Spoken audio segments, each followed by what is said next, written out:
mui någon gånger mot och känt om löj och mui hatten och fjär och I finner mot mat. Han kan det röjga och känt om stöv och allt vet jag I hoa och sa.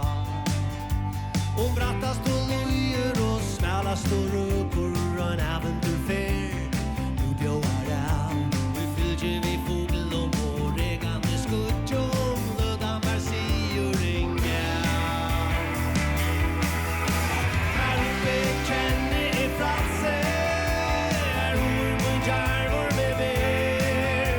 Så det genom nu samma vi tek om affär.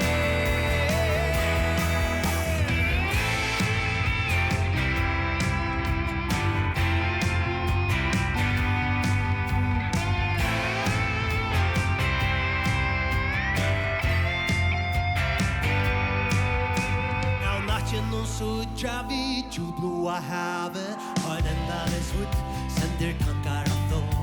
Jag trackar där all gång och långder och rökor så vid hemma finns ju där. Jag fer mig